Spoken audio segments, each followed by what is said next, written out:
Hello, hello, hello. Today I'm talking with one of my big supporters, Aria Omidvar.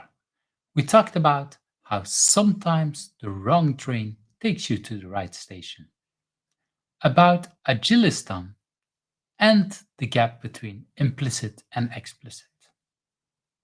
I'm Ivanul from Who's Agile. My pronouns are he and him. Welcome to my channel. You see a lot of agilists around me on this screen. If you want to hear me interviewing, please click that subscribe button because these are the people that I've invited so far. If you think I'm missing people, let me know in the comments. And that like button, well, if you liked today's interview, don't forget to click it. Hello, hello everyone, and hello. Aria, is that how I should pronounce your name? That is very close. Even I don't remember how to pronounce my name in English because the way I speak English is different from my mother tongue. So even when people ask me how should we really pronounce, I have to think and then I have to say a few words in Farsi and then say my name so that it comes out right. But Arya is pretty good. Okay, so that brings already some extra thing. And while we're talking about where we about languages and things like that, let's also show where you are and why I am. At this point, I am in Belgium, in Ghent. So this is where I am, and I think you're in Munich right now. Is that correct? That is correct. So let's show us where that is. And I've already interviewed a couple of people from there. And let's bring you back on screen. Where is my mouse? Yes, there. And the time on my side is, well, let's say 9 minutes after 3 o'clock. What's the time on your side? Same here. We are in the same time. That's how we roll. In Europe, a lot of countries are in the same time zone, I would say. Um, I've actually been in Munich, thinking in January, so not that long ago. We're recording this. Well, I was about to say in the beginning of April, but it's actually already 20th of April. Wow, time flies when we're having fun. I would say 2024 is already a quarter past, or more than that. So, for the few people that don't know you, before we jump into the questions, could you say a little bit about yourself? Who are you, and what do you want people to know about you? I would rephrase what you said. It's the very few people who actually do know me. I'm pretty much unknown. Only my colleagues and my friend know. In the agile Depends on how community, many friends you have, of course, then it depends. um, I've been blessed with good friends and I would say also many friends, but I still don't think that I'm known in any way in the agile community. Um, I could go with the chronological ones, but I prefer to say that I'm a husband, a son, a brother, an uncle, and a friend, and sometimes a colleague and teammate. For the most Wow. part. And these are all, well, it's these are I like it because you look at the different roles that you are. I've just been, well, just I think a week or two ago, been coaching someone about some of the stuff that David, Dr. Covey said, Stephen Covey, where he talked about it's good that you think about the different roles you have in your life, and look at your calendar, and also at other kind of things, and how is the roles that you think are important, is your calendar showing off the same way? Or and we translated that a little bit later also, how is your social media, if you want to show off your social media, is that reflecting also to the different kind of roles, or you're just showing off your professional side, or maybe your father or role or whatever? And that was interesting kind of thing. So I really like that you put the different kind of roles, because it shows also how complex a life is, and how many different things that we're doing. So thanks for bringing the different parts of your life here. That's already an interesting thing. So let's move to that first question. What is something that people usually don't know about you, but has influenced you in who you are? Again, let's say those who do know me as a person or in person, many of them don't know how much and in what ways I am influenced by my parents. Um, so from both of my parents, I've got some I don't know. I see them as role models in a sense, and I've picked up a lot from both of them. From my mother, I have learned a lot about Sufism and mysticism and spirituality. I know it is absolutely irrelevant to this show, to this podcast, but still, I mean that's like one of the things that people don't know about me that much, and actually, it has a very special part in my life. And from my father, I his professional life is the most eventful one and the most adventurous one. Um, this man has reinvented himself so many times and so dramatically. It almost makes fear of change or the discomfort or what they say the comfort zone and the outside the comfort zone, it makes the notion of that almost like meaningless because like he has done so much, he has left his comfort zone so much. Both of them, in many ways, have been big influences on my life, and a lot of what I am is based on how I see them and how I relate to them and what I have learned from them. And could you give an example of how that influenced you and how that, yeah, had an influence on your life? Sure, sure. So my mother, they were both former police officers. So they are both former police officers. Before Islamic Revolution, they Wow. were both in the police force. My mom was in the first class of the police academy for women. Um, my dad, not And anymore. was that a conscious choice to be among the first? Yeah, I mean not to be the first, but it was her choice to be a police officer. Her father, my grandfather, was also I would say what you would call a, I don't know, train station police or train station security or guard.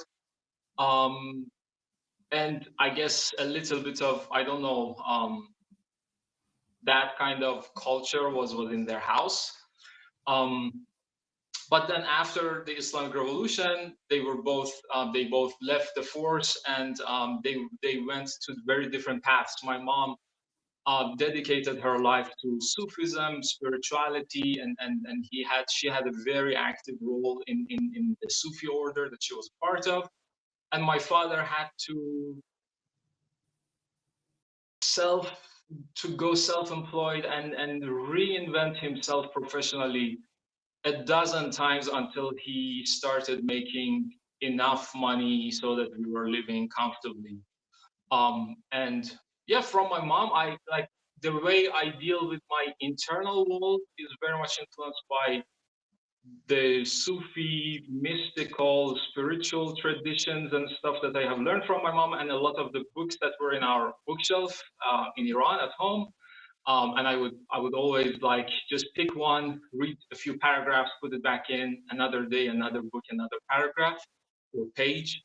And from my dad, he never talked too much about it, but just the fact that and at very early age I couldn't understand what's happening. But when I grew up and I noticed what he has done, um, like that sets a standard for you. Like when I was coming to Germany almost 10 years ago, I was afraid, of course. I was 30. I was not a very young man and not afraid of the world or anything. I had an identity in my own country. Um, but I don't know, like change or rebirth in a sense always it never becomes easy, but it becomes doable when I have such role models in front of me. In this case, my father, because of the all of the, I don't know, transformations he went through. And so I was looking for examples how it changed your life. So this is a real nice example when you move countries. Are there examples that you remember for when you were much younger, well, like while you were still living at home, for example? Are there things that already in yourself that the way you behaved was, when you look back now, were inspired by one of your parents or by the way they yeah. I would say back then, like as a kid or young teenager, I wasn't that much influenced by my father. I like his professional life or his work life was quite distant from me. Like I could not relate to it much. But my mother, and because of the Sufi circle and the Sufi people who were always at home, and discussions that were always like I don't know, floating in the air at home, that pretty much kind of sets the tone for my I don't know mental, emotional, spiritual world. Like from the very early age, I was thinking about the truth, the meaning of life. What are we doing here? Mm. Why are we here? What's the purpose of this? And these are I don't know. I think we all face these questions at some point in our lives. I think I faced them very early on, and I never let go. I'm not saying that I'm still seeking those answers, but there is always some of it in me, in a sense. So at a very young age, I would say I was heavily influenced by the spirituality and inward looking, all of that stuff. Also, later on, as a teenager and young adult, I developed a lot of affinity for psychology, self help, more modern spirituality like transcendentalism and those stuff. And philosophy to some extent. So yeah, It's interesting because yeah, like you say, we don't always realize that when we're young how some of that might be influenced and not. But yeah, I think it's nice to look back at some point and then realize what is in a way an influence from our parents and well the rest of the family in a way, because I can imagine, like you say, the fact that your grandfather had such a role might have also influenced your mother in her choice and in the first part of her career in a way. So that again might have influenced on you in a lesser way, but still in a way, nevertheless. yeah. Okay, let's talk about that next question because I think it's also a little bit related. If you had not been doing what you've been doing now, do you have any idea what could have become of you? So I kind of have a taxonomy for the kind of people and how they find their purpose in life. There are people who at very early age exactly know what they want to do. I've heard this from many artists or even people in technology. I was definitely not one of them. So I was definitely on the other side of the spectrum, the people who could never choose what they want to become. Like I had so many interests, and I could see myself doing them for a living or for a life. And I remember in my teenage or maybe even still early adulthood, I would often put an A4 paper in front of me and start just like taking notes, like the things that I could be or I want to be or I see the talent in me or I see the passion in me. And I would fill a whole paper, a big A4 paper. Um, so really where I ended up is kind of a series of accidents. Um, and that makes it difficult to say what I would be if I were not in IT. But Because that could be that whole list or that whole paper, more or in less. very alternative universes, yes. But if we bring it back to this universe, I think there is one of those who's still a part of my life, and that's my passion for resistance training. I could be a personal trainer that's in a very different life. It's a very different lifestyle and everything, but that could be an alternative path for me. And actually, I even took some steps for it, but then I don't, somehow I never felt I fit the profile. Hmm. So Yeah. that's yeah, that's a nice. And did that bother you when you were younger about because having so much choices? Is there something like I need to pick the right source, or how did that work for you? I think so. Like, so, I mean, I was young, but I knew that a lot of that is just fantasy. Like, it cannot be that I'm actually passionate about all of these things. For example, back then I definitely had a thing for archaeology and exploring. and I'm a very, very home-based person. Like I'm not a big traveler. So I'm not sure how that would actually turn out if I went to the first archaeological site and I had to spend, I don't know, a few weeks in the middle of nowhere. So maybe many of them were fantasies, but a few of them I'm sure I could go down those roads and I would have a life there. Like I'm quite sure I could end up in psychology.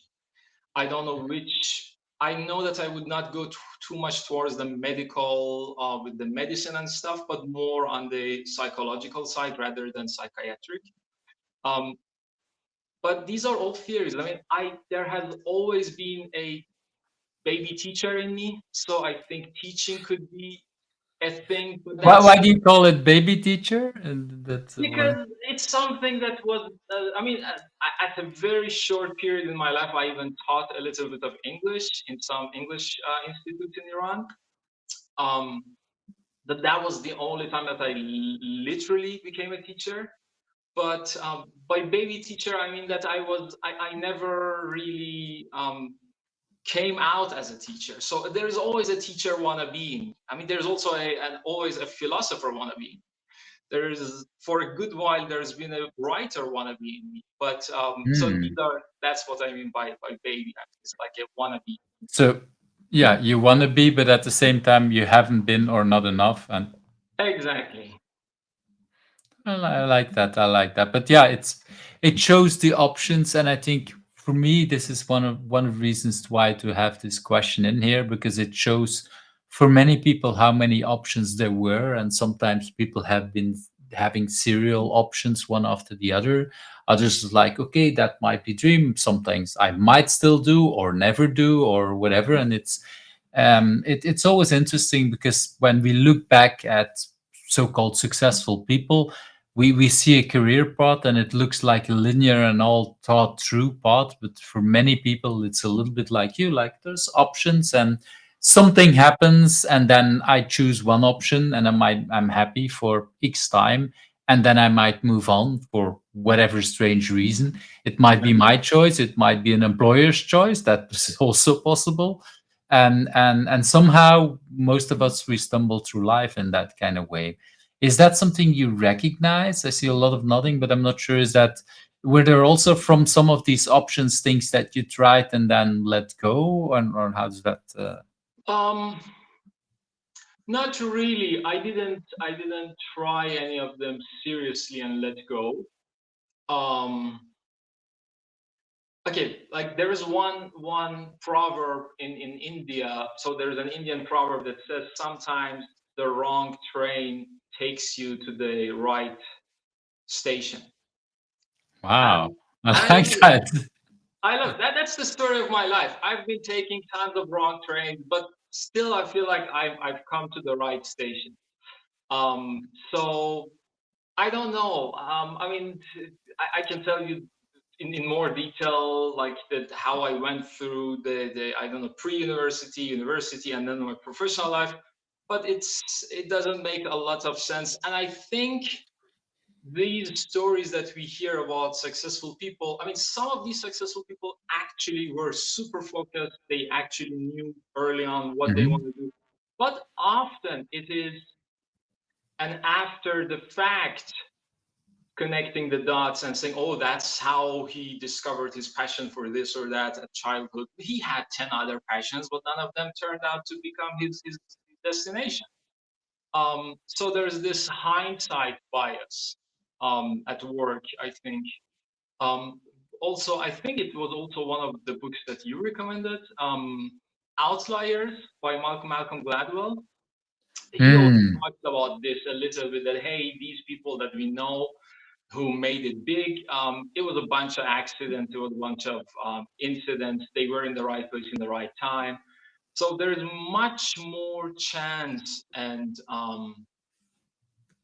yeah, accidental elements that we want to accept in how things are and how the world is shaped and how our lives are shaped. I think. Yeah, I agree. Yeah, There's a couple of books that talk about this kind of things, and indeed, Malcolm Gladwell is one of them that talks about that. And yeah, I really like the idea because in hindsight, it looks always very clear. And like you say, there definitely are people where that probably was, but that doesn't mean that it's for everybody. It's yeah, at the end, like we say, the winners are making the history, and I guess that's the same thing for the winners of our choices are the yeah, making the history, and then it looks like all good choices, but there were other things that maybe we might have abandoned or that we even forgot, Yeah. some of that, again, that kind of things. Thanks for bringing that, because that's a little bit indeed why I like to bring that question, to learn more about the different backgrounds that people have.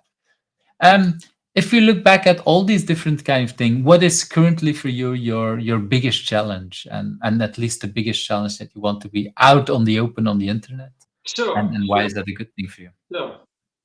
Yeah, the biggest challenge that I'm absolutely happy sharing with the world, or I don't know, the 50 people who are going to watch this, is so 5 years ago when I got into this field. Back then, the whole world of agility for me was just Scrum, and a very limited definition of Scrum. And during the past 5 years, it has grown a lot. And I often find myself as if I'm Alice in Wonderland. It's like this land Mm. of all of these methods, technology, approaches, techniques, and influential people. I call it, actually, I have a name for it. I call it Agilistan. In the same sense that Nassim Taleb called Mediocristan and Extremistan, I call this Agilistan as opposed to Waterfallistan, which was the place where we operated before, and things were going well until they didn't. Um, and my biggest challenge is I am, I don't know, I'm like a kid in a wonderland. So I cannot focus on one thing. I come across different people, different methods, different techniques, and I'm so fascinated by all of them. Like just like a little kid, I'm like I totally forget about the other thing that I was doing. I just start walking to this new guy who's saying this, or to that shop who has that those shiny stuff. Um, and lack of focus for the past, I would say, 3 or so years has been quite a challenge for me.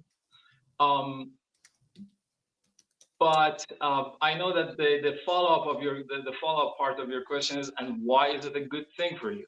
Mm-hmm. Um, the thing is, as much as it is kind of painful and like my rational, mechanical, almost engineering, robotic mind likes to start a book from the cover, finishes it to the cover, go to the next topic, dig deep, finish it, summarize his learning. And that's just not my learning pattern, and I know that. For example, I told you that I'm fascinated with Sufism, mysticism, and spirituality.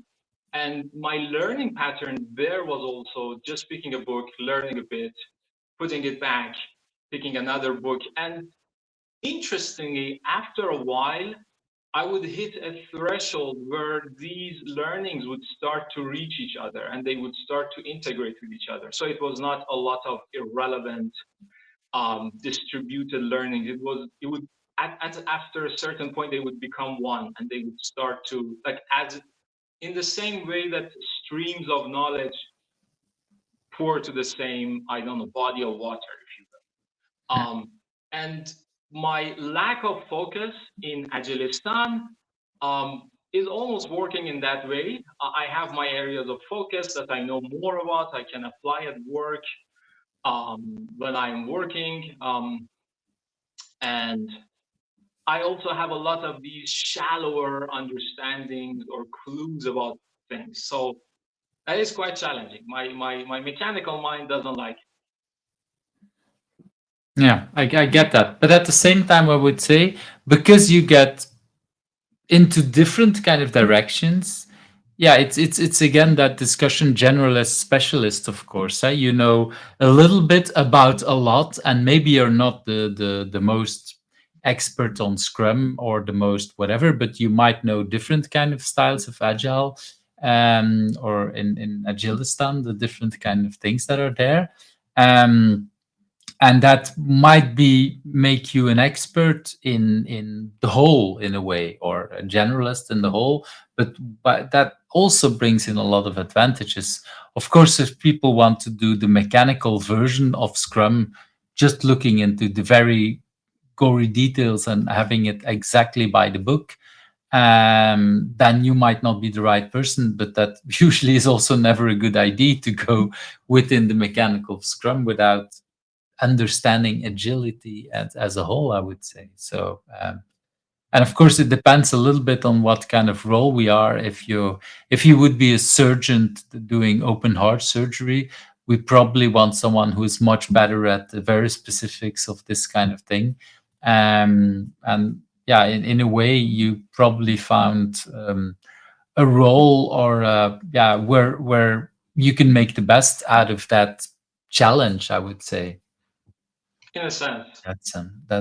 Yeah, that's, I think that's, and I think that's, well, for me, understanding yourself is also very useful in doing the job that is best for you. Yeah, I've coached some people over the years that were really wanting to go in a certain direction, where everybody around them would say like, probably you don't have the right mindset for that. And then it makes just everybody very unhappy. And when people start to understand themselves better and say, okay, that's maybe not the right career path, even if I wanted to do, but then go somewhere else, they are usually much more happy, even if it's not the destined career path that they had 10 years ago for them, I think. Yeah, understanding yourself is always uh, helpful in life, I would say.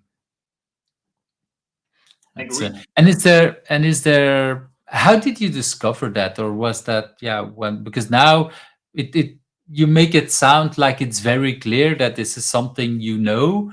Is that something you knew already a long time ago? How did that discovery go for you? That I'm like going to different directions, trying to learn different things at the same time. Hmm. Yeah. So it is actually a pattern of behavior for me. It's not the first thing. So I have this obsessive behavior when I get to a new field and I really like it. It's not from day one, but little by little, when I build more affection and when I notice, okay, this thing actually works, then I just try to, I don't know, poke as many holes as I can, get to know what's what. I did the same thing with resistance training. I learned about a lot of different ways of training. I would sometimes apply those techniques on myself. I gained a few injuries doing those. Was not the wisest thing to do. I would go learn about nutrition. Like, I don't know. It's a that's a novel question for me. I don't think I ever looked at why the pattern is there, but I just know that it is there. Like, I know that some of it is driven by the need, by necessity. So for example, I'm doing a lot of workouts. I'm not building a lot of muscle. What's going wrong? And then I look, I start reading, and I'm like, nutrition. Definitely, my nutrition isn't good. Then I have to do a deep dive in nutrition. Same thing, same thing with everything. Like, almost in everything I've done, it's always like this. Like, I'm also a movie buff. I love cinema. I've watched movies since I was a kid, and it's been now quite some years that I'm watching movies about movies. So documentaries that are about movies. It's Hmm. just, it's always there. Whatever I do, I go, I guess, that deep, and it's almost an obsessive behavior, and I know it. But because it's for the good, I'm okay with it. It's for And how is it for the, for example, about movies? Let's pick one example. How is that for the good? Because what value does it bring you? I'm not saying it's not doesn't bring any value, but I want to try to understand what is the value it brings to you in your with life. movies, it's not really a value. With movies, like I've been so passionate about movies that now watching movies about movies, how they were made, or what kind of cult they created around them, or what was the marketing side of them. It's just, it's again a movie. Like this documentary is also a movie. They have made this. For example, there is an amazing documentary, also a very long one, called Spielberg. It's about Steven Spielberg. It's an amazing documentary. You don't feel like you're watching a documentary. But if you've watched a lot of Steven Spielberg's movies and you have been in love with his movies and you watch this one, it's just, it's the same thing on a different, it's like a second order of the same passion. It's not the first order. It's like, how can I say it? It's like when you love cooking and you also develop a passion or affinity for the cookery books. So cooking books are not the food themselves. They don't smell, they don't taste, but they are about that topic that you're passionate about. I don't know how to explain it, but Yeah, but it is it's there. it's the broader thing that helps you then, and then yeah, might even more appreciate, like with movies, you might recognize some tricks in another movie and then say, oh, wait a minute, that maybe have been invented by Spielberg or something else, Yeah. because and it's yeah, I like the same thing about yeah, everything development. Even if I might not be an active developer myself anymore, I still like to learn some of the tricks from the developers I'm working with, or from yeah, other trainers or whatever, so that I can inspire people. It's always yeah, there is always that interest. And like you say, once you work on movies, any kind of hobbies, you it's always nice to learn something deeper, even if it doesn't mean that you will immediately use it, but that's why I was asking a little bit about the value, because value could be at so many different levels, I would say. Hmm. And it kind of brings me a little bit in the sideways to that next question about what drives you, because this is when you do these kind of things, there is you said it. I think you said almost the word obsessive. Like, okay, sometimes you get into that, so that's definitely a very driven way. Obsessive is the negative version that we used to call it usually, but the driven is this. It's the same kind of way. Do you know what drives you, or where that passion, because sometimes we call it passion, where that's coming from? Is that something you recognize, for example, with your parents, or is that, you know, where that's coming from? Hmm.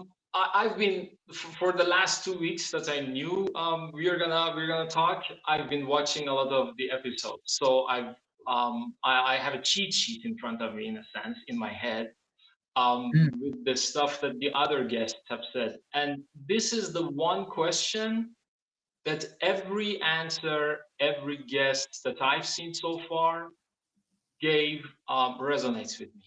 Like almost everyone looks at the same thing from a different angle. Someone says it's because it's about people, it's about helping people. Someone says it's about doing better work and feeling better about the work.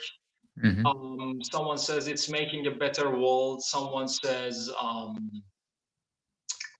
like, usually it goes in those lines. And I agree with all of them. And then when I was thinking about my answers to the questions, I also stumbled on this one aspect of what drives me. And it's a little bit maybe different from what I've heard in those episodes. So I want to a little bit focus on this. And that is that one of the things that drives me um, in the field, in this field as an agile practitioner, um, is that I can apply many different dimensions of myself and my potential and my talent um, in it. Like as a developer, I always felt like I was somewhat limited in what kind of what part of my brain or my potentials or intelligence, if you will, I'm applying and I'm using. Um, as an English teacher, it was the same, and I knew that if I go into, I don't know, personal training, I will use a certain set, or a subset of my um, potentials, let's call them. Um, but in this field, I feel like it has so many dimensions and so many facets that I can probably say no one really covers all of them. And the more multi-dimensional and multifaceted your own talent and potential is, I think, I wouldn't say that you have a upper hand, but it definitely fits this kind of work.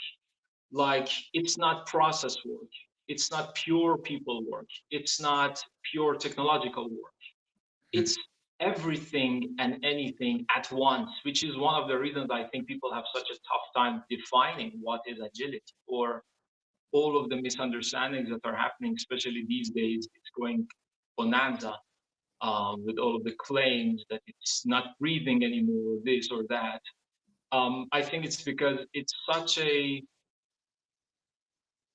multifaceted thing that it's really not so easy to understand. And for the same reason, I think I enjoy working in this, because there is no one dimension to it. Whenever you are, I don't know, there you can apply so many angles of yourself in it. I don't know if my message comes across, but um, Yeah, yeah, that's definitely one of the things that drives it's yeah, again, multifaceted answer, but that's what I like about these kind of things. And this is for me why why I'm asking the same 10 questions to different kind of people, because I think, well, for me, the most interesting thing is that from everyone I learn something, and from everyone we see, it's in a way all different and in a way all the same. We're all kind of influenced, and there's a lot of things that recognize. And like you say, um, every time I listen to a person, I think, yeah, I really understand that. And then I listen to someone else, and it's completely different. And at the same time, I say, I understand it. So there's the multifaceted part is there very, very much. And yeah, that's what I like about having a look and learning about different people, about the different parts in what drives us, or what comes from things. um, well, if we take that one step further about drive, and then we almost automatically come to our achievements. So, what is your biggest achievement? And the question I like to ask before these days is that, is it because this is basically your moment to brag, Aria? So, is it easy for a person like you to brag? Is that not is at that easy? all. No, for me, modesty is one of the virtues. That was the value system that I learned, and that's a value system that I have also come to value myself. So I actually do not like when people brag. To me, it puts me off. I very much dislike it. I mean, but I'm not a first impression person, so I give people a lot of time to give me different. I don't know. Hmm. I don't really judge people so quickly, but bragging is definitely not something I feel comfortable with.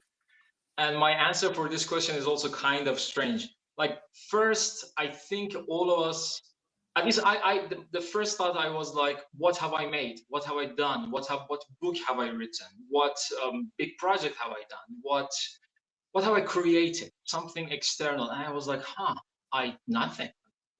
With that definition, I don't have any major achievements. And then I thought, what about all of the relationships that you have built in your life, all of the friendships that you have? And I was like, well, it's beautiful and poetic, but they are not my achievements. They are mutual. It's a two-way street. I only had one way. And in all honesty, I feel privileged for the relationships and friendships that I have.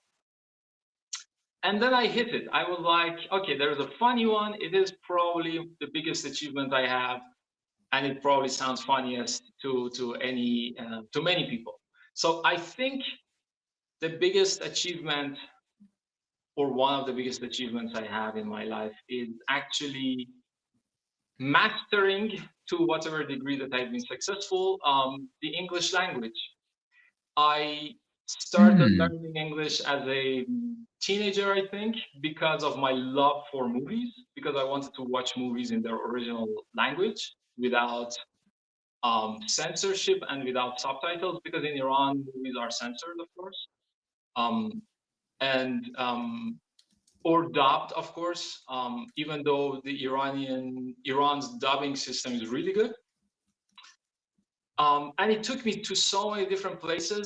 I Movies became documentaries and bodybuilding articles, reading about spirituality, yoga, nutrition, philosophy, everything and anything really. All of my curiosities, I would Google them in English. Like I never Googled anything in Farsi, in my mother tongue. I mean, I rarely do that because there is something that about an Iranian figure that there isn't much Mm. information about him or her in English. And then for 10 years now, I'm 24/7 living in English. I'm thinking in English. Like even when I'm talking to myself, I'm talking in English. And for many people, it's no biggie because I don't know, they learn English properly at school or it's close to their language. For me, it wasn't. Um, and I just noticed that it's that thing that has been there for such a long time and so close to me, I don't even see it. Like for this is the first time I think in my life that I'm actually considering it an achievement. And because I was thinking about your question for like 2 weeks, and I came to this answer 2 days ago. It took me like more than 10 days to So find. maybe getting to the answer is already an achievement on its own. Amen, amen, for sure. Yeah.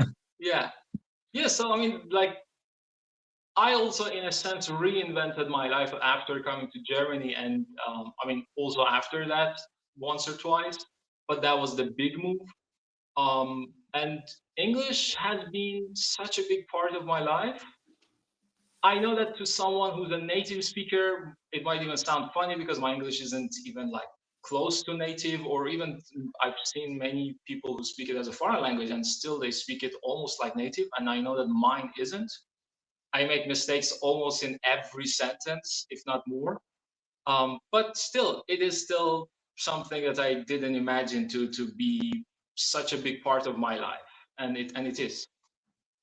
I really like that answer because it's well, I for me personally, again, also non-native English speaker. I personally I came to the conclusion a couple of years ago that I prefer to work with non-native speakers, non-native English speakers, because I usually understand them much better. What I've noticed is that native English speakers, they have such a rich vocabulary that I don't always understand all the nuances, and then I miss a lot of stuff. And yes, I was there. You said that sentence, but maybe I misunderstood.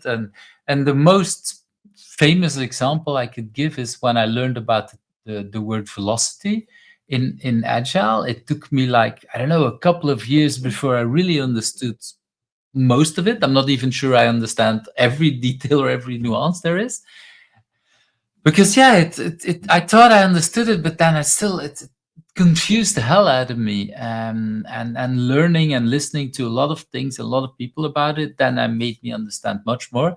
Where I understood that for native English speakers, it's yeah, they just know all the nuances and all Yeah. these things, and I think it's something that many non-native English speakers, or and I guess it's for every non-native language, we sometimes unappreciate or don't always understand that we do have some value there that yeah, that brings more value. And I think I've noticed that if I work with native English speakers, I really have to be much more careful and double check my assumptions much more. And I'm usually the only one who's checking assumptions. If I work with non-native speakers, both parties and everybody else gets, okay, with that word, do you mean this and that? And so we kind of, and we Mm. use typically easier language, I would say, not that very complex ones, because I don't know all the complex words that are there in English. Is that something you recognize as well? Um, For sure. So, I mean, every once in a while, all the time, I'm coming across new words that I don't know exactly what they are. Often the context around it, like the sentence, the topic, gives you a sense of what this could be. Sometimes you're really close, and then sometimes not so much. At work, whenever someone says something, and usually it's not an English word, it's usually a technical word, like it's basically jargon. When they say something that I don't know, I have never shied out of asking, "What's that?" So I learned rather early on that most people feel shy or maybe feel unintelligent to ask something they don't know. And right there and then I decided I will not make this mistake. And I have not made this one mistake. I've made thousands of mistakes in my life. This was not one of them. Like whenever Hmm. someone says something that is important, or I feel like it has enough importance, I on spot I ask, so what's that exactly? Even if it's something that I'm supposed to know. Because I'm like, this is more important than my ego or anything. Let's and usually when you ask it, three other people in the room say, "Oh, thank God you asked. We didn't know either." Exactly. Yeah, yeah. The It's bystander. yeah. I call that the power of the junior in a way, because you Mm, typically many people dare to do it when they're very new and very young in their career. Sometimes not, because sometimes they think like I should know it and then they'll ask, and then yeah, basically nobody asks. But yeah, I'm trying to teach it to much younger people and indeed juniors, and I think every time we change jobs, we're a junior in that company. As much as we know about the technology or the thing that where we are hired for, we're still a junior in how that company works. And then it's usually really good to ask these kind of questions. And yeah, I have the exact same experience as you are. Every time I do ask that, I'm yeah now in a role as engineering manager that I double and triple check all my assumptions I make, because there's other kind of things, and sometimes people get annoyed about it, and I try not to worry too much about it, because I just know that asking these questions, double triple checking it, helps just so much avoid so much confusion that usually if we have it and we don't see it might create so much risks, I would say, at many different kind of levels. And if the only um, cost is being looking stupid for a couple of seconds, I don't care. But the moment there is an answer and there's two people who misunderstand it or who said, "Oh, I have the same thing," you no longer you look stupid. Then actually, it's like, wow, finally somebody asked. it is brave. It's not stupid. Exactly. So, but yeah, it's mostly the feeling that people have before they ask that things. And well, I had been called once stupid for asking a question, but then when then it turned out then there were actually more people that didn't know the answer that did know the answer. So that person that called me stupid was yeah looked more stupid to me than the rest of the thing, I would say. Not that I call them out at that moment, but it's always a he that responds in that way, usually. Okay, let's move to that next question. What is a personal agility tip that you have to share? Poof. So at some point, I came across the GTD method, and I Mhm. apply some of that. I don't apply it the way it is prescribed. It's definitely not by the book. It's not in total or anything. I picked some stuff from the GTD, and When I you say GTD, you mean getting things done, huh? that is correct. David Allen's creation, getting things done, and also again maybe around 2 years ago. I started to have so many things that I noticed that even GTD is not enough. So I started a personal Kanban. And the Hmm. combination of these two and some simple technologies. So I have Telegram. I message myself on Telegram. So on Telegram, you have an option to send a message to yourself, which is kind. Later they called it saved messages. Whenever I have something in my head and I need to get it out of my head and make sure that I have it, I message myself with that note. So that's a GTD method technique if people want to know. And Mhm. I make it quite good use of Gmail. I use the tags on Gmail for different colors and tags. I use Google Notes and Google Sheets, and I have a Miro, of course. I don't even know how we would live without Miro these days. So my personal Kanban is on Miro. Yeah, simple tools really, and I don't a personal adaptation of personal Kanban and GTD. It is not by the book or anything, but they When help me when you tremendously. say adapted versions, could you give an example of what you do differently or how you can combine these?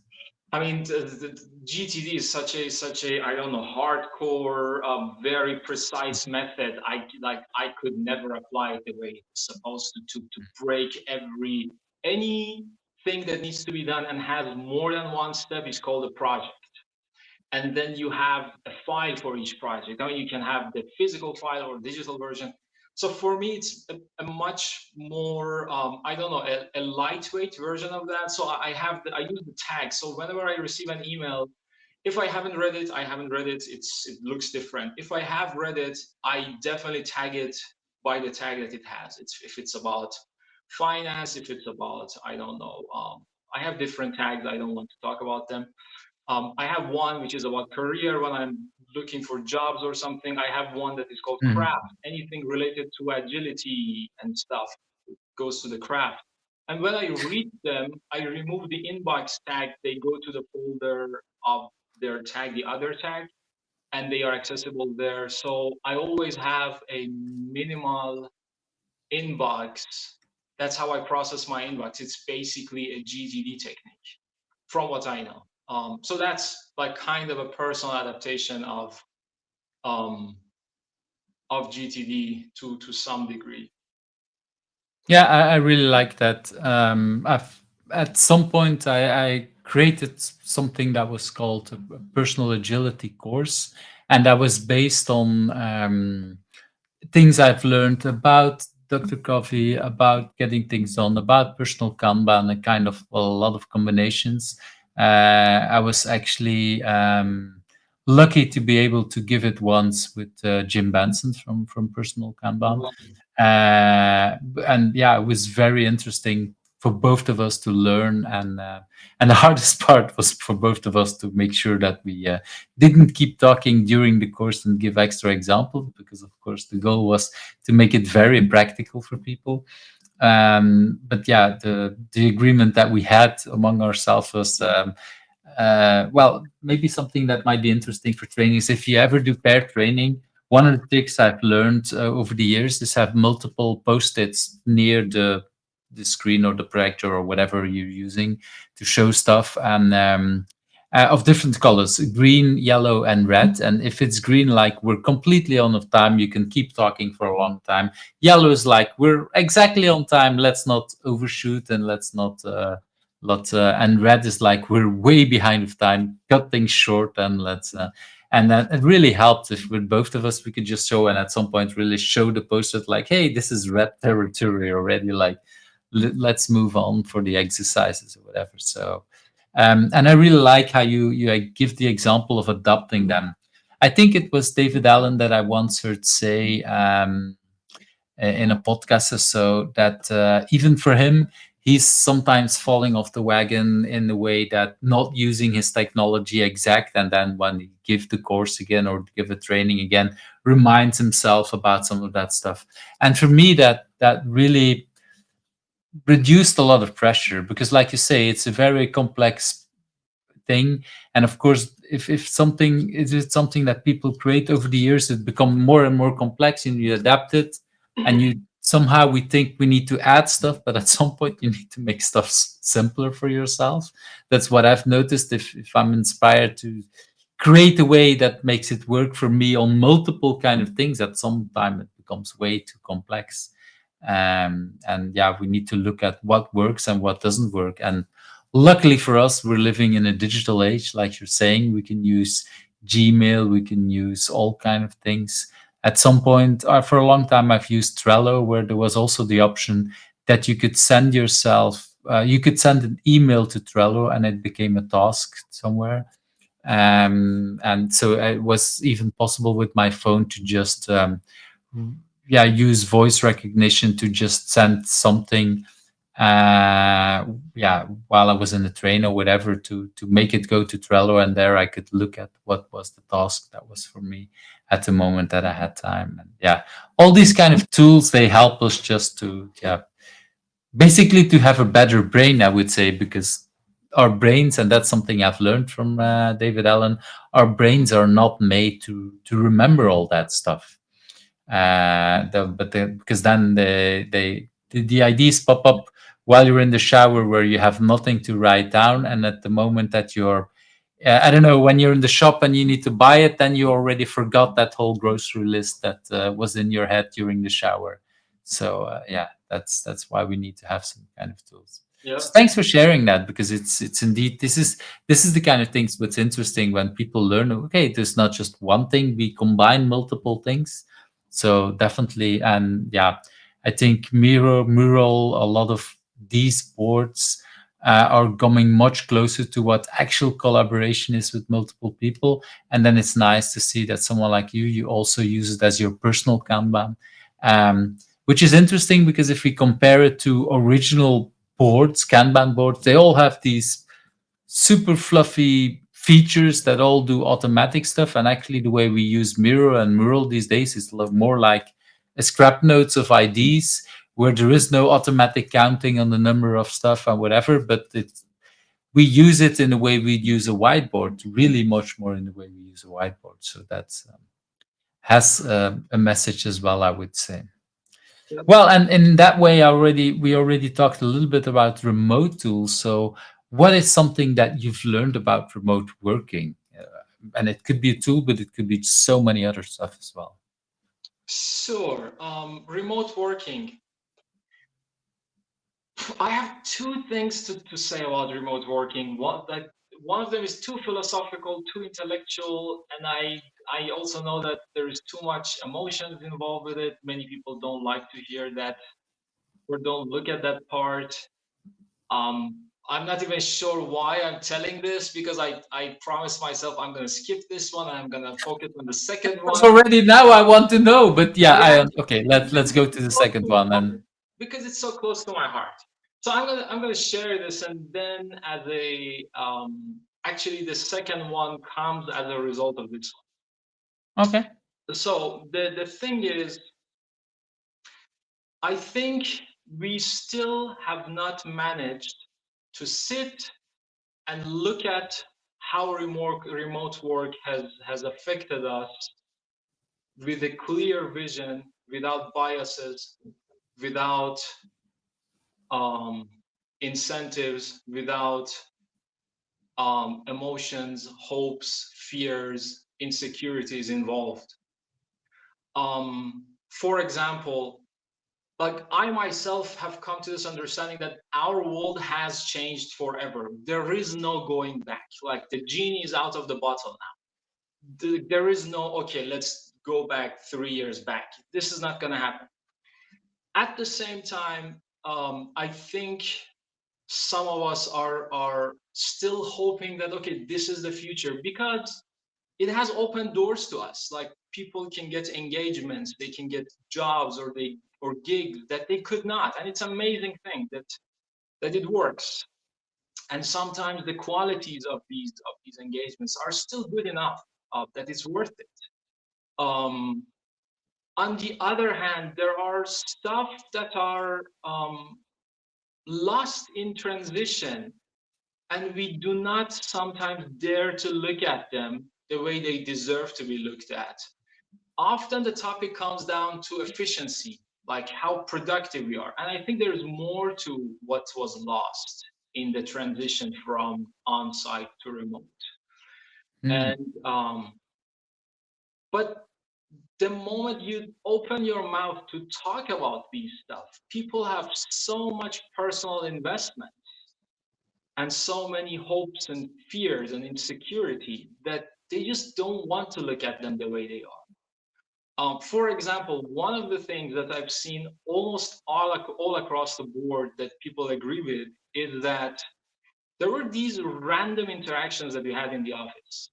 You were just going to get a coffee. There was another colleague from another team accidentally in the kitchen or the coffee machine at the same time. You would start a super shallow chat and it would might end up in, I don't know, a good friendship or collaboration that would later make inter-team or inter-organization collaboration easier. Or you might hit an idea that would help both of your teams, and you would never have this idea if you were not to meet in the kitchen randomly. These random interactions and the accidental fruits that we had from them are absolutely gone. Like, that's something I have not seen to come back in the remote work in any way. And it's not a major Hmm. thing, but it's something that is gone for good. Um, on the other hand, I know so many parents or new parents who love it. They're like, okay, now I'm raising my child instead of being in the office, and I feel them. I sympathize with them. So I don't know. I feel like a few days ago, maybe 2 3 days ago, Quentin Quartel, the fast guy, shared a post on LinkedIn. I loved. He kind of came clear in a sense, came clean that, hey, I've had feelings in favor of remote work. I've had feelings against remote work. Now we also know that a lot of the studies that were done in these years were biased because they were already intended to prove that there are so many advantages to remote. So that's my philosophical, intellectual topic Hmm. or aspect to it, that we have not been able to really sit and look at it the way it deserves to be looked at. And I do also have a follow up if you don't want to comment on this. Well, I do have a quite well. I agree and disagree with the first part that you said. These interactions, the random interactions at the coffee Yeah. machine are gone. That is true. At the same time, I've seen places where, like, online, where we can kind of recreate some of that, but we have to do it much more. Uh, Trigger it ourselves, of launch it, and like have Slack channels where we can talk about different kind of topics, and it's Mhm. less, it feels less random. um so in that sense I agree, but I also remember that when I first started to work, um I actually, somebody taught me, like, well, not in the first company, but in another, the second company I worked with. The first one, it was a very small company, so basically 10 people, and I knew everybody. But then I started to work in a very large company with hundreds and thousands of people. And somebody told me, like, okay, you can go to the coffee machine on our floor, and then you will just meet everybody from our team. But we can also go to the coffee machine on the second floor or the other floors, and then we can run into the people we're working for, or into project managers. So I learned to design these things also in the physical world, to actually, yeah, go to this, or say, okay, but if we take dinner at this time, know that then the project managers or the architects, whoever, are also going have lunch at the same time, so we might run into them and have accidental discussions about whatever we want. So it was not that random, or we could influence that random thing. And I have the feeling that many of us, we've learned a lot of that for the physical world, but we have none of us have a clue how that works in the remote work. We all have to learn it all at the same time. and yeah, using random channels or using different kind of ways, Mm. and I agree. Right now, we haven't discovered them, or most of these tricks we haven't discovered. Um, but if I see how, for example, my daughter uses video chats, like if I remember when I grew up, I would call for, I don't know, 2 hours my girlfriend, and so that was, and I see then there was a generation that used to text a lot when they had cell phones. I didn't have a cell phone when I grew up; that didn't exist. So they used a lot more text. My daughter, she's using a lot of video chat with her friends, and then she in the morning she sends like 5 seconds, 10 seconds videos to lots and lots of friends on Snapchat or on different kind of things. Videos that in most cases are just automatically deleted, and that's a different kind of random interaction. It's triggered by an algorithm sometimes if it's Snapchat, but it's also on different kind of ways.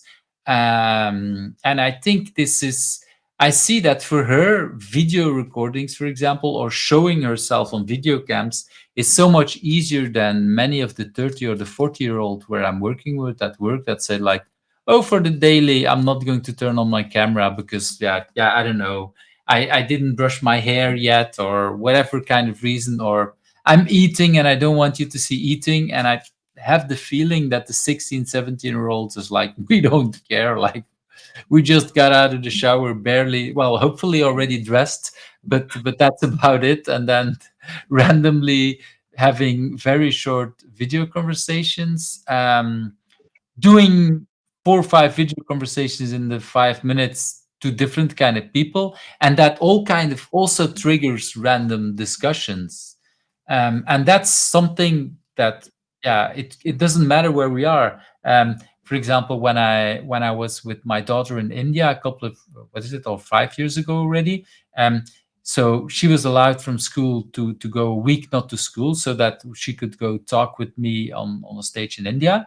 But she actually kept in touch with all her friends in Belgium because the hour difference. By the time she got up, the most of her friends were almost out of school, so she would be able to text with them and send videos and whatever for a long time before they needed to go to bed. So every day she's kept in interaction with them, and I was like, wow, this is a totally different world than I grew up.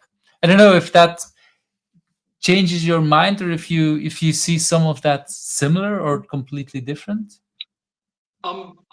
In all honesty, I also have been only in two companies post-COVID, so I need to see more companies, more cultures, more interactions, and how they are doing these things. Um, I don't know. Mhm. But basically, The what you're saying is, in the companies that you've seen, you didn't see it, and I think that's true for many of the companies yeah. because I've worked in a couple more, not much more, but still, um, I think we need to work hard for it, and that's usually we don't do. I mean, I also have a little bit of um, maybe philosophical problem with it. It's not philosophical. So I have this heuristic that maybe to some extent I have borrowed from Nassim Taleb that tells me that we're not gonna excel at this. We're gonna definitely get values from remote work that we had no idea that was there. That's for sure. We've already noticed that we can get um, that the remote work has made things possible that we with tools that were kind of there, but we never, because we were not forced to use them, we didn't know that they have these values. But human evolution is not going to change over a decade or two or a century or two. Mhm. We are social animals. The way we interact is face to face. I'm going to say one thing and wrap this intellectual part up. I've seen people, colleagues, talking to each other remotely in a way I could never imagine them talk to each other like that if they were in the same room. Impossible. Like, they would treat each other so unkindly. I don't want to use too many adjectives for it because it's not going to be positive stuff and it's going to sound bad. And I know these are educated, civilized, cultured, um, knowledgeable, intelligent people, and they do not lack sensitivity. But still, I saw behaviors I could never imagine to see. And for what it's worth, maybe I have also treated people online or remotely in ways that they never imagined me to do. And that's just a part of the deal. Like, I don't know. Yeah, I can dive deeper in this. And this is the one thing that I didn't want to even talk about. I want to skip it. But let's skip to Yeah, indeed the other yeah, part yeah. that you wanted to do, because I'm also interested in that part. There is the second part that is actually probably the only technical part from this conversation that some practitioners can put into work. Um, there is always a distance between implicit and explicit when you're working in organizations. Like within a team, they think they know how they're working until someone comes and notices that there is inconsistencies. And you say, hey, let's talk about the team agreement or team charter, or it has different names. Um, and then as a subset of team agreement, also definition of ready, definition of done. Sometimes even a coaching agreement, like there is a team and a new coach joins the team, and maybe there needs to be a kind of agreement. How do we engage with each other? So this is closing the gap between the implicit and explicit. We've been doing this in the agile world for a long time. When we were in the office, it was still very valuable. Now in the remote world, in my eyes, I think the distance, the gap between the implicit and the explicit is even larger. Like there are Mm. more things that people think we agree on and they do not agree on at all. So the only way to make sure of it is to make it explicit, to write it down, to discuss it, take notes of it, make a document of it. Better than a document, visualize it if possible. And in the same vein, I think mapping, modeling, and visualizing is golden. It's paramount now. And by that, for example, I was working with this organization that had 5 software teams, and at some point I asked them, "So what's your product?" And they said, "We are working on this software." So they were not looking at it as a product. That's the first. And then I was like, "So who are the stakeholders?" "Well, these 2 customers and this other team for sure, but we're not sure." I was like, let's talk about this. And then we started running a super short workshop. In the end, we called it Team Portfolio. The result was a team portfolio. What are the products or services of this team? Who are the stakeholders of these products or services? And what is the short-term product goal for these products? And if there is a larger product vision, what is the product vision for these products or services? And then from all of that, we would extract a team vision. Can we say that this team has a vision? For most of the teams, it was very difficult because they were doing different things. They didn't have one identity, but still. And then later, I noticed that James Shore in his videos, well, I watched all of his videos about fast, and I learned a ton from it. And he calls it value stream mapping. So how do these teams depend on each other? And at some point, he also showed that for each team, they would make that they have different products, they have different stakeholders. I don't remember in which of his talks. That was basically the visual version of this team portfolio that we have. If you enter an organization, they say, why would we need that? Like they don't see the value at first, just like team agreement, just like definition of ready, definition of done. Most teams say, why do we need that? Until you make them talk about it.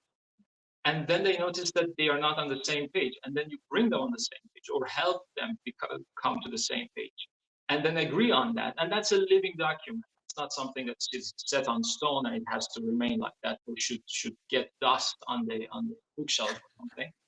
Which is sometimes people complain that, oh, it's outdated. I'm like, it's a living document. What does it even mean it's outdated? You have to revise it every once in a while. It's how you folks work together. Um, so these things, I mean, very recently I came across Obeya. I haven't had enough time to look into it. It seems like it's even a wider application of visualizing, modeling, mapping, basically making work visible and bringing transparency to work. I think in the remote world, it's multiple times more important than on-site. In on-site, still in our interactions, we would the gap between the implicit and the explicit would shrink little by little because of the interaction. But in remote, I think it's essential. So this is probably the only technical thing I talked about in this podcast, and it's something I deeply believe in. I've seen its value myself. Yeah, I think uh, when you first started talking about the difference between implicit and explicit, I thought I have a different vision about that. But then when you explain it, I think it's it was a different way of explaining. No, it's the same thing, but you said it in a different way. I mean, um, yeah, we need.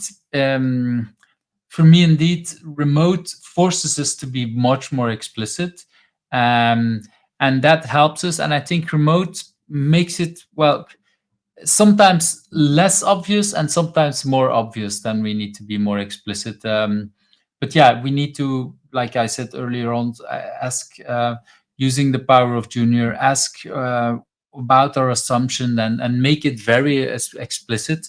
And that sometimes can annoy people, but it makes things so much more clearer. A lot of the things what you say when you talk about value stream mapping, Obeya, yeah, these are concepts I know from the Toyota way. So from everything that they brought with lean and everything that we can learn. And the more I learn about that, the more concepts that are there. That's like, wow, okay, they thought about this like years and years ago, and they do it almost exclusively without software, or that's how they did it in the past. I've, and I think we're in a way trying indeed to figure out how can we make it work in a remote way, how can we make things much more explicit. Yeah, the handing off in a value stream mapping. Yeah, if you don't make it explicit, then people are waiting for each other in a different country in a way. And yeah, it kind of forces us to make it much more explicit what are the things that we need to do. Yeah, So thanks for bringing that up. It's and yeah, like thanks also for bringing James here. It's yeah, I love a lot of what he wrote and what he says. So definitely also a nice person to mention here. So thanks for bringing him. Let's move to a book, and I know that yeah, you had a couple of books that you wanted to talk about, and that's fine. We can, yeah, like I said, we can. There's multiple ones that we can talk about. We so which is the first one that you want to bring let's up? just talk about the two books that I'm reading, and none of them are agile, so it makes it also more chill. Um, Mhm.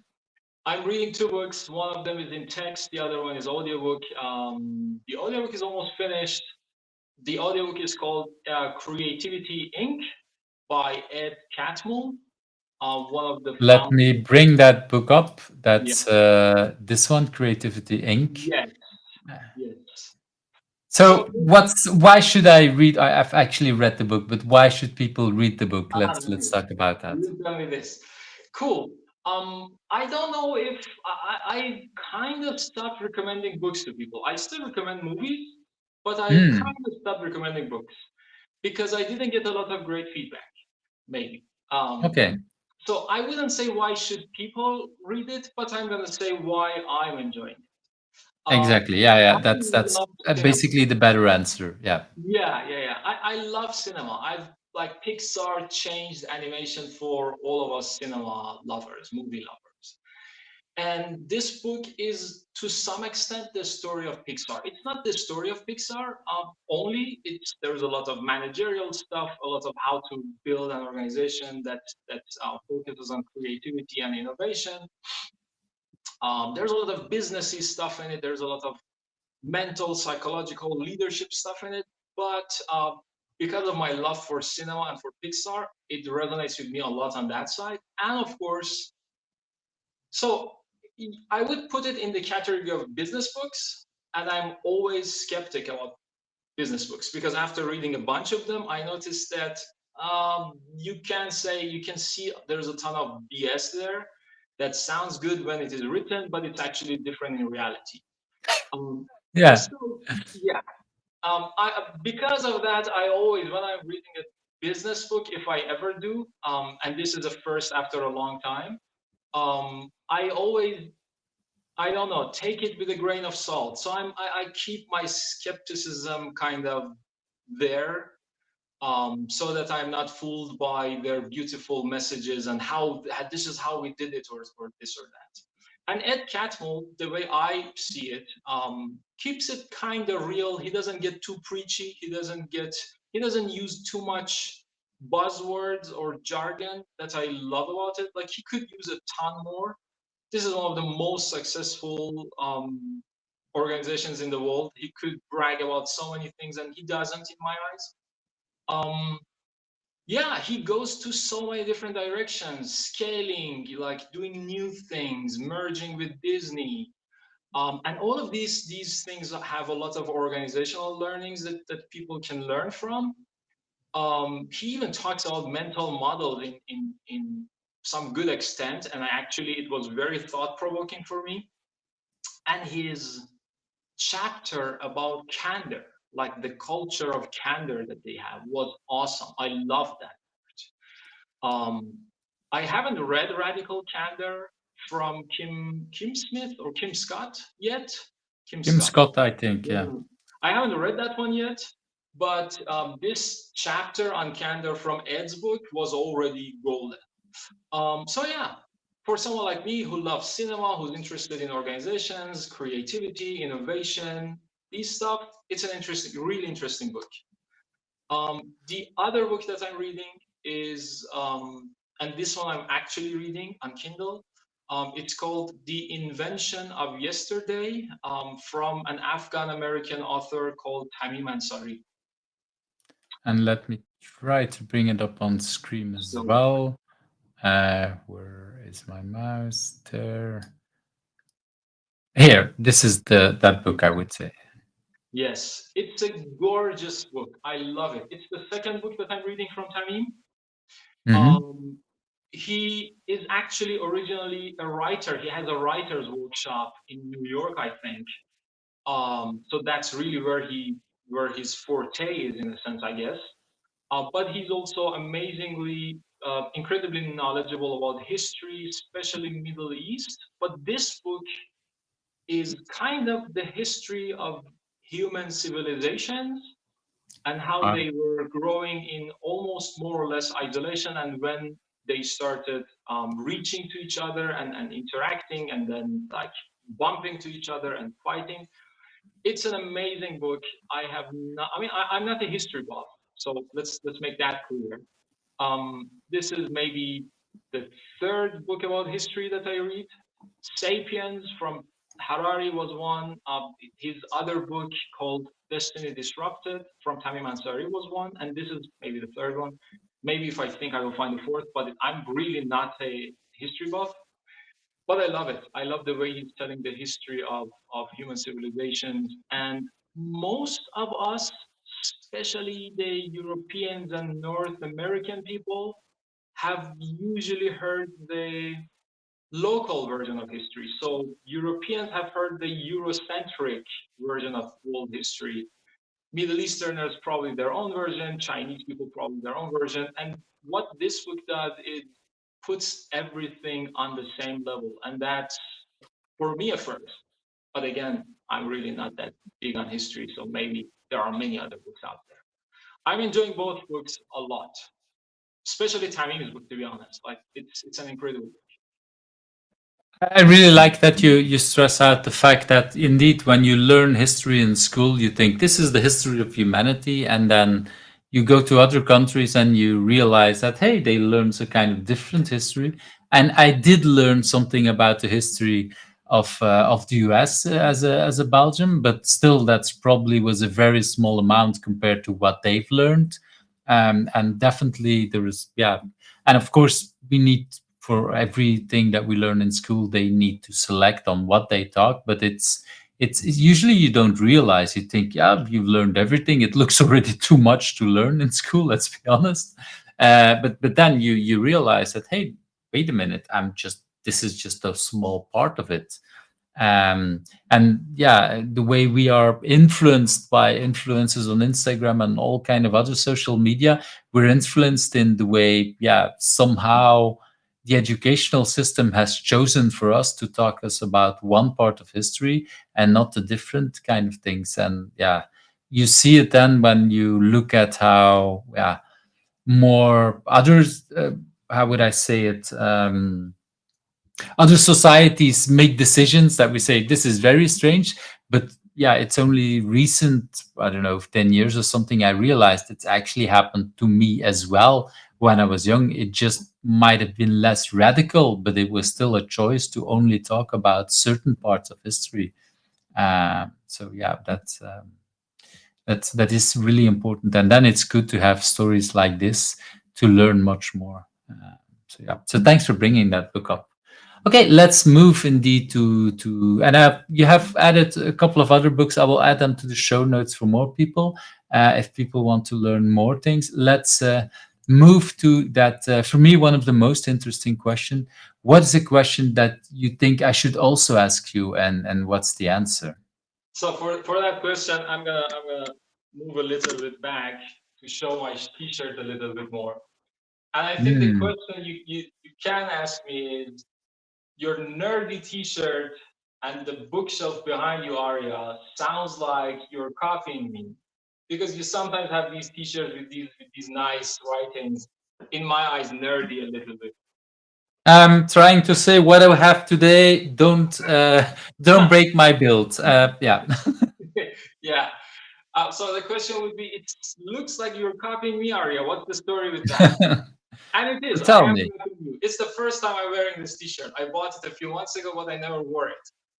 Wow. Yeah. And what inspired you to buy it and then still not wear it? it, Was it was out of season, so it was not in season. Like it just started to get warm here in Munich, but then this week right. we're back in autumn or winter again. Um, so that's why I didn't wear it. And the reason that I'm copying you is because I came across your website years ago. I don't remember how long, but old enough that I don't remember, maybe around 3 4 years ago. And I saw these books that you had, the books with the different people. I think it's the tips from the trenches, something like that.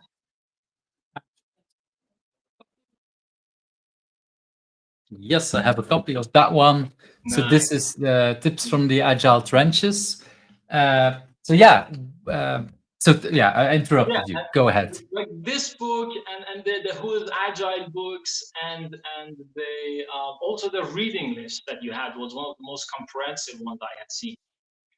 And just like I told you, I also have this kind of passionate or quote unquote obsessive behavior about like getting to know what's out there, getting to know the main figures, the main people who have been influential in this field, the methods, the books, and everything.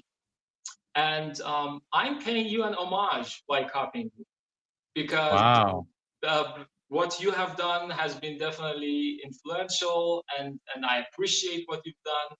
I'm sure you could have focused on your own business and I don't know, just spend your time making money, but you're trying to give back to the community. And in our community, we do have a large number of people who do this, but still, it is a very, I don't know, it's a selfless act. So, and it resonates with me because I do have this kind of similar mindset that I want to know who is out there, what are the books. I even have a collection of the book covers on my, like that's the way I keep track of books. I know I Hmm. I just want to know that there are these books. I might not get to read them, for the next 10 years, but it's good to know what's there. And sometimes I like on LeanPub, you can download sometimes samples. I sometimes download those samples and check them out, what's in there. On Kindle, I for a long time I would do what I call Kindle window shopping. So I would just go and read the samples on Kindle, Mm. and then maybe I will get to this book at some point, maybe not. So I always had this idea of mapping this new territory, this new country, this Agilistan that I've landed, and to see who's who, what's what. And you've done a great job in that, and for a long time. So the coffee Wow. is an homage. Thanks. This really touches me. And actually, you do a lot of stuff that I've been doing, like downloading on Kindle. That's what I've done as well for a long time. Like when I first bought, but I've used, but there's lots of books there, but there's actually a lot more there. And many of the books, physical books, typically how it was when I was younger, and I saw the same thing with my father and with my godfather, buying a lot of books and not always having time to read it. Did the same when I was younger, and with once the Kindle came out, I realized I could just buy in a way or download the sample, and so I have it, and then when it's time to read it, so I would not read automatically the samples, but I would just download all the samples, and I would have finished the book. I would start, oh, this is a book that I like, I start reading the sample, and if I'm still interested, then I buy the book. And what I've noticed is that I was buying a lot less books, but I was reading a lot more books. And so the ratio between reading and buying was actually, I read a lot more on Kindle, and I bought in a way less. Unfortunately, these days, it's still similar, but my spending has been changed a bit in the way that and that has changed again since Corona. But what it was before is I would be a lot in trains and in cars, and so I would listen to an audiobook, because for me, audiobooks, when I read it, it's interesting, but I still don't grasp everything. So I noticed that with books that I really like, I would still download them and buy them on Kindle.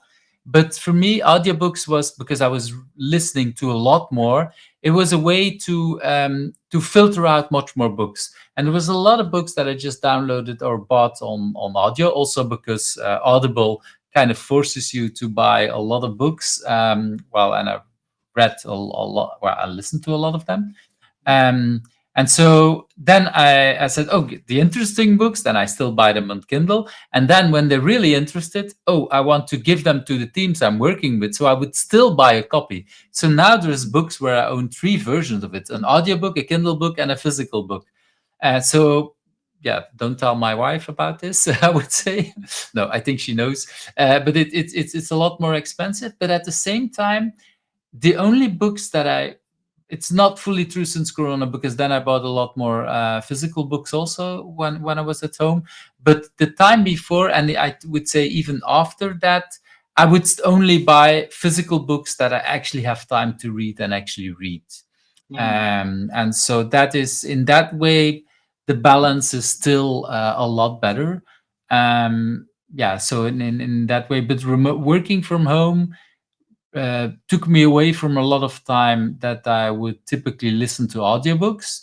But at the same time, I would be much more time at home, spending time for reading. So in that sense, I think the balance is a little bit different. But I recognize a lot of that. Um, I want to reply a little bit. I really appreciate what you say about giving back to community, because indeed, this is how I learned about Agile, was all through the community. I learned for so many people. And for me, it's a way to, for me, doing interviews like this is a way to learn from people around the world. And the selfish part is I could do it from home, because I can, in the moment that this is finished, I can go back to my partner, can go back to my children, and I don't. So if I would go to a conference, typically I would be a week out or somewhere 3 4 days depending, but then travel and everything, so you're a lot of time away. And with the age of that my kids are today, 21, 19, and 16, it's like there's limited time that they're still home. So I try to not go to too many conferences outside my country. But then I miss all these agile friends, and I miss the interactions. And at some point I realized, hey, I learn a lot about the talks, but I learn as much in the bar, talking with friends and having these kind of discussions. And so for me, doing this in a video way is my remote version of doing and learning about it. And also for me, and that goes back a little bit to what you talked about in the remote, it's also a way to get connected with people, because remote, typically we don't take the time. Remote, we're very focused in the meeting, and when not everybody is there in the meeting, we would all be on our email and waiting until everybody's there and not making connection. And for me, this is, well, we talked, we're a little bit over an hour and a half talking, I think, and that is really making time to connect and to know each other and to so for example, until like 5 minutes ago, I didn't even realize how I influenced in some of that. We've seen, in a way, interactions in the digital space, I would say. um, and I really appreciated that you say it, because I've realized the last year and a half how much we don't tell that to people that influenced us. Mm. In the beginning, you talked also about your father, your grandfather, and one of the side questions I had that in the end I didn't ask, but now I regret that I didn't ask, is did you tell them in a way that that influenced you? Because I think we don't do that, or I know that when I was younger, I didn't do that enough. I try now to do that much more. It's a reason why I sometimes invite other people to the show. Most of the time, people are invited by other people, but sometimes it's also like, okay, this is a person I really appreciate. I've learned so much, and I squeeze one extra person in, because I think it's so important to tell people how much Mm. they influenced us, and it could be in all kind of ways.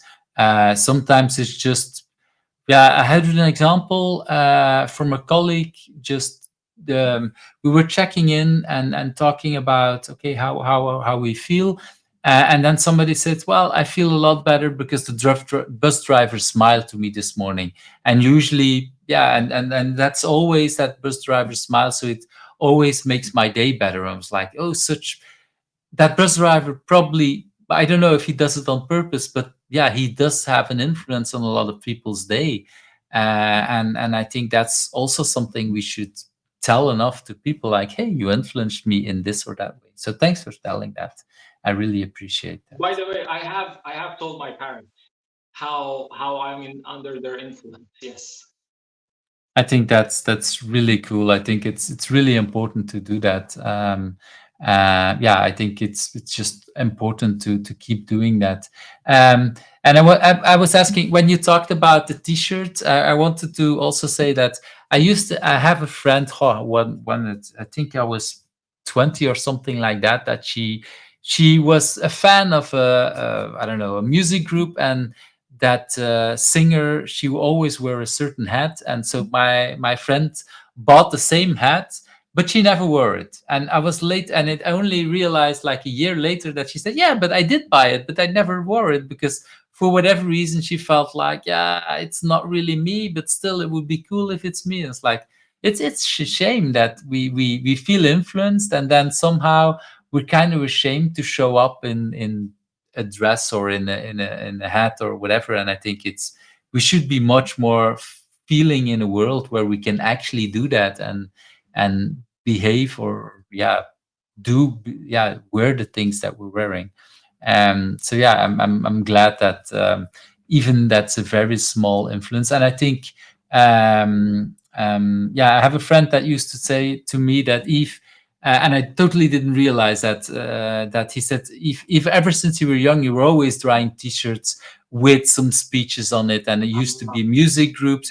I've actually created some T-shirts myself where I would write on lyrics from songs that I liked. Um, but it's only so that person told me, I don't know, a year ago or something like that. But it made me realize that Dave Farley does the same thing on his YouTube channel with continuous You're right. delivery, You're right.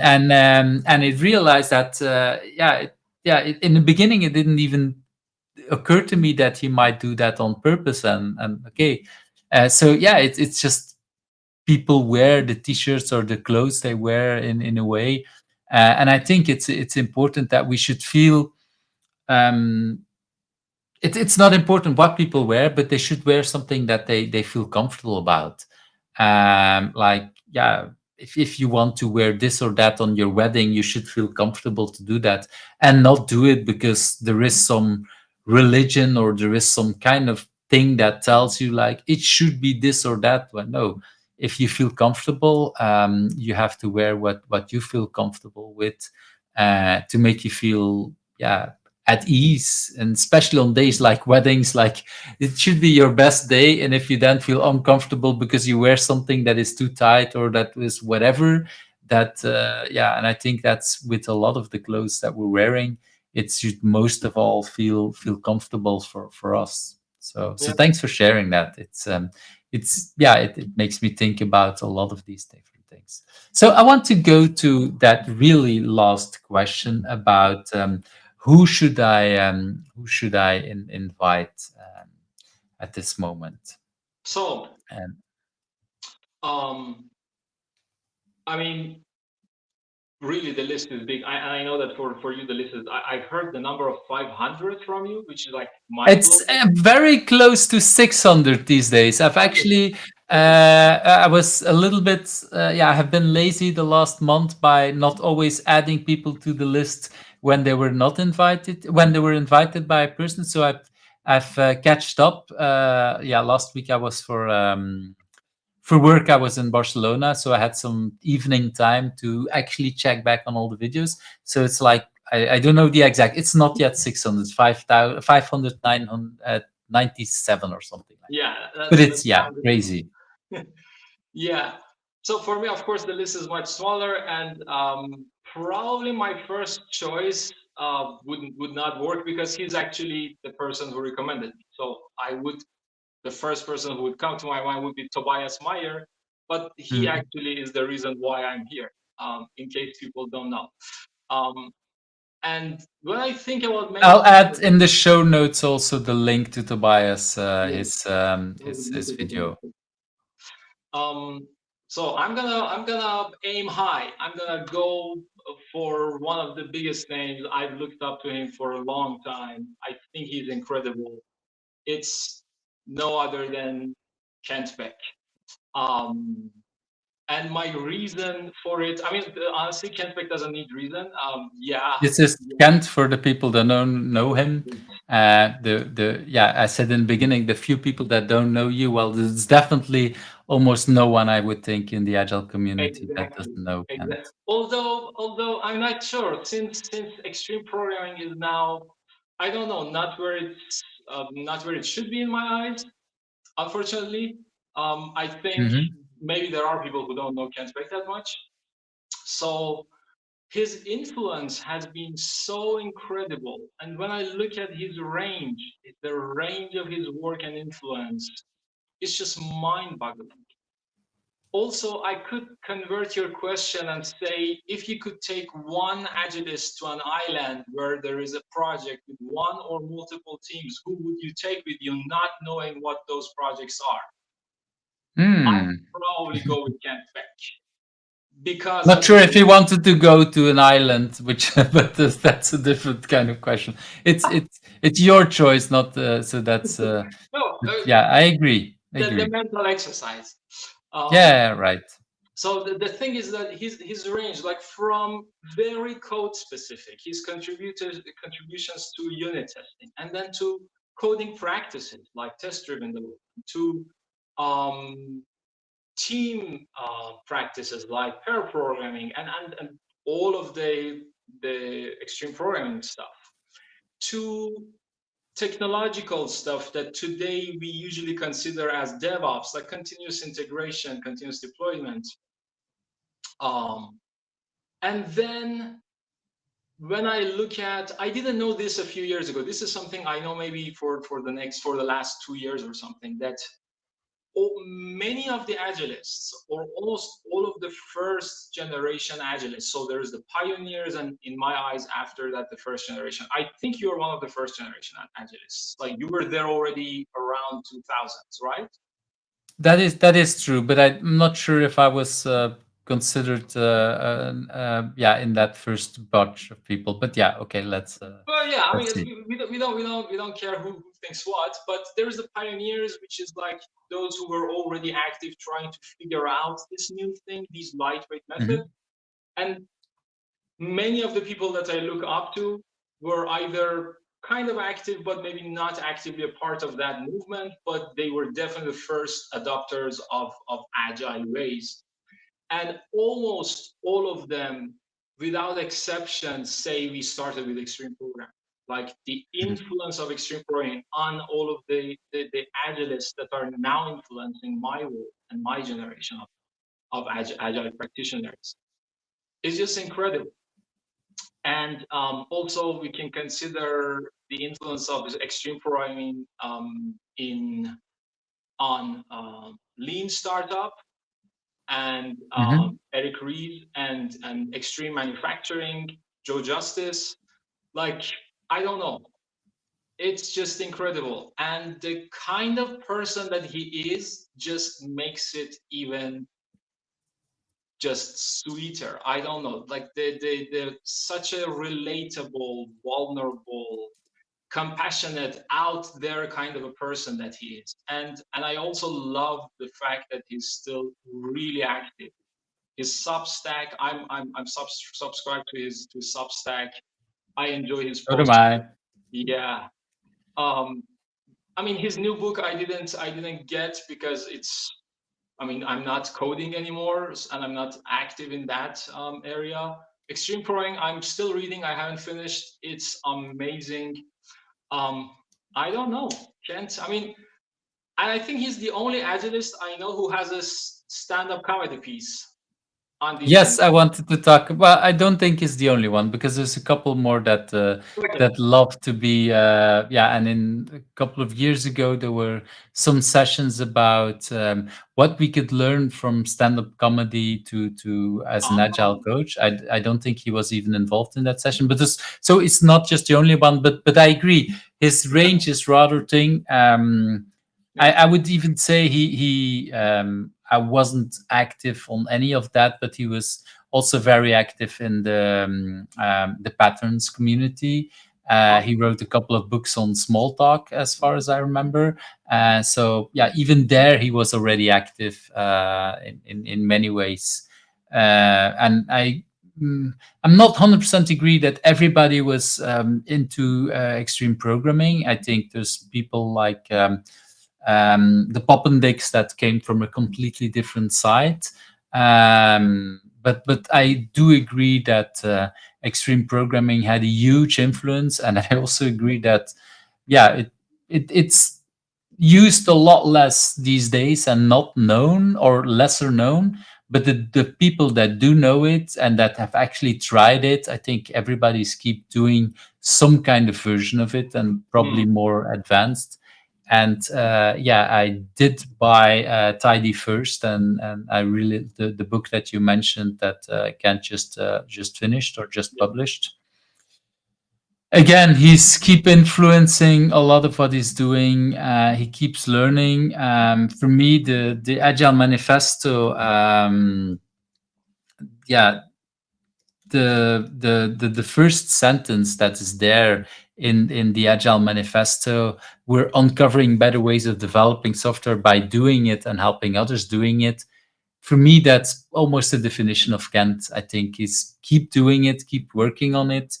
Um, he's not the only one. I think many of them are still, but I think Kent is indeed a very nice example of a person that says, "Okay, development," and he could have just easily said, or like some others said, "Okay, I'm now going in a different direction, or I now keep, I don't know, rehashing what I've done." But he's keep learning, pushing himself in learning in many different ways. And I think in that way, he's definitely worth bringing on here.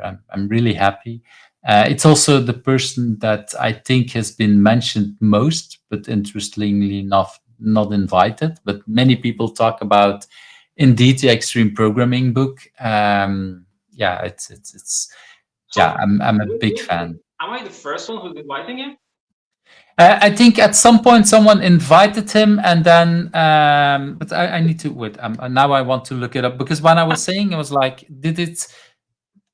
Wait, no, okay. I'm not looking into the right file, but he's there. It definitely, the interview was not scheduled with him. Let me check because there's a couple of backs here. Um, Esther Daniel Jitterbeek also invited him, so you're not the first; you're the second Oh my to do God, that. I hate to be But second. many people, and I think that's a little bit the thing that happens a lot with the big names, is that many people think, yeah, everybody else has thought about this already, and then we kind of forget about it. And yeah, for me, it was also when he was first invited. I remember thinking like, so many people will invite him. I'll wait a little more till I have a couple names that I can say. Um, but yeah, it's I'm really looking forward to actually invite him and hope that he has time. We'll see about that. But I think you also had some other names, or at least one more name that you wanted to bring in. Oh, sure. I didn't know that we still do that. Is it Sohrab? You can bring Sorab indeed, and I Sohrab think Ali. that's him, if I'm correct. That is correct. And why should I talk to him? Sohrab has been also a role model and a teacher that I never met for me. He's also originally Iranian, from Iranian parents. I think he was also born in Iran but raised in Germany. He speaks German like as a mother, as a native language. His English also native like. Actually, I'm not sure if I've ever seen him speaking Farsi. I just trust that he does. He has the Agile Academy and a meetup. I'm not sure about the names. Is it Agile Insights or something like that? Um, he also has his podcast and he interviews a lot of different people. I think he's also one of the founders of the Business Agility Institute. I'm not entirely sure. I'm definitely sure that he's active there. And I benefited, The thing you're talking about, I think you meant the Agile Academy, right? That's yeah, the one maybe that it's you Agile found. Academy, yes. What did I say? That I was trying to think. What did you say? You said inside Agile. I don't remember anymore, but it's Agile Academy, if I'm remember Yes, correctly. thank you for granted. Yeah, I have. First of all, I did two of his free courses on the website. One of them is Scrum Foundations and Agile Fundamentals, or vice versa. Um, I learned a lot. I thought I knew Scrum, and I was humble. And then I found even more instructional stuff, content on his YouTube. I went through them, and I have also watched a couple of his interviews. Actually, the reason that I got into Marty Kagan's books, and I also learned a lot from them, was the interviews that he had with Sohrab. He's been active. He's been at it. If I have to put one title for him, it's a man with a mission. He's relentless. He's been doing this. It feels like it's a candle burning on two heads. I Wow. hope I hope he's staying healthy and everything, but he's really active, and I have learned a lot from him. Also, once the first time I wanted to go from part-time Scrum Master to full-time, um, I, I mean, I didn't know him. I was just following him on LinkedIn, and then sent him a message. I was like, "Okay, he's a fellow Iranian. Maybe he's gonna help me with something." And then he gave me a very long message that could not be a template. Like, it was personalized for me. Like, he had taken out, I don't know how much time out of his day to answer a random guy who was considering going full time Scrum Master or Agile coach. Mhm. Um, yeah, I look up to this man. I've learned from him, and he is also a very, I think, um, I cannot find the right adjective, a very valuable member of the community. Something like that. I think at some point he was also in the board of directors from the Scrum Alliance, so it's Okay. not like even there seen as yeah as a valuable member, I would say. Yeah. So yeah, just coincidence that I happen to know this. But again, like what you say, with sometimes we know random stuff about people because I have never actually met him. But again, it's one of these names that people we run into each other virtually in a way, or yeah, we kind of know names without some always talking to them. Um, it's been a wonderful time talking to you. Same here. This is yeah. I know you were looking forward to it, maybe even a little bit nervous, but I think the nerves went away, or at least that's how it felt to me. It's been a wonderful way to spend my Saturday afternoon learning about you and yeah, a lot of stuff. If people want to reach out to you, what would be a good way of reaching out to you? LinkedIn. If they want to reach out to me, LinkedIn. If they want to see what's in my And I head, think that's the link if you're able to read it. uh, it is. But to be honest, I don't even know my own LinkedIn handle. So I hope I hope it's this one. I will triple check it when it goes online. I I think can't change the link anymore on the I video, think but it's I'll definitely still add the kind of light, like right? Aria Omidvar is in the world, and like Mm. sometimes I have to switch my first name, last name to get the right handle, like for email and stuff. So because of that, I'm not sure if it's Aria dash Omidvar or Omidvar dash Aria. But I think the one that you showed is the right one, and I'm happy that I got the best handle, like first name, last name. Yeah, it's that this is a little bit what is it? I think that Kevin Henley said that he wants to thank his parents for having a very unique name, unique on the internet, and not many people have that. I'm included. I have a nephew with the exact same name. Oh, Luckily, he was a lot less active on the internet because he's 10 years older than me. But yeah, then people find you or find him, and I get messages from him or for him and vice versa because yeah oh, people confuse ourselves. interesting. So yeah it's I would say on the internet these days with unique names and the brands I think have the same thing. Yeah, you have you think you have a unique brand in your country, but it turns out to be a brand that exists somewhere in the other part of the world, but then the URL is already taken, or yeah, then we get all these kind of things. Yeah, um yeah, something I also didn't think about when I gave my children names, although the internet already existed. So yeah, that's we're living in a totally different world than we were young, I would say, or at least that's how it feels. But yeah, I'll add the correct name. I really appreciate your time.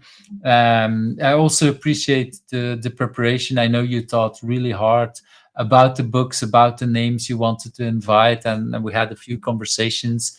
It really was wonderful to see you invest so much time in it, thank you. because yeah, it was wonderful, and yeah, I loved your answers. I'm pretty sure that people will it will make people think in different kind of directions. We talked about many different books. I'll try to add all the books that we talked about also in the show notes when I look into this. So thank you very much for your time, Thank you for having me. It was absolutely a blast. and we'll definitely. Well, I hope we can run into each other at some point. I I just hope, can't promise when, but I we'll see deeply that. hope so. See ya. Bye bye. Thank you Bye for bye. watching Who's Agile, where the stories of Agilists come to life. I hope you liked today's interview. Subscribe if you're not subscribed and want to get to know other Agilists.